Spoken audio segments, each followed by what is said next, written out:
One of the things my mom had said years ago was, well, why don't people use the plain old pine box? It makes so much sense.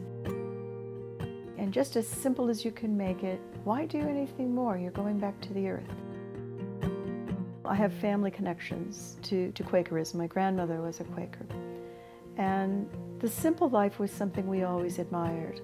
And doing things respectfully and cleanly and beautifully and simply and taking care of the earth was always important.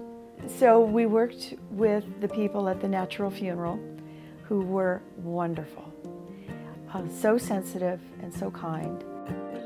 I teach a sociology of death and dying class at the University of Colorado at Boulder. You know, what I've learned over time has really concerned me a lot about the environment because we're putting so much toxic chemical unnecessarily into the ground. And precious woods and metals and all of this that aren't really seen very much, maybe at a funeral.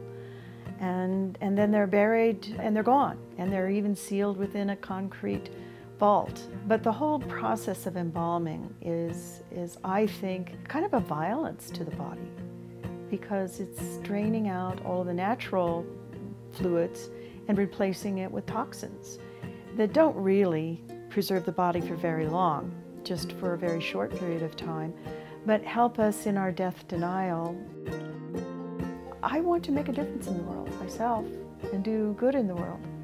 And green burial, I think, is a way to actually do something very tangible. It only takes a generation to lose our skills and our knowledge of what is natural. But what we do in our society right now is try not to see death and try not to acknowledge that it's there.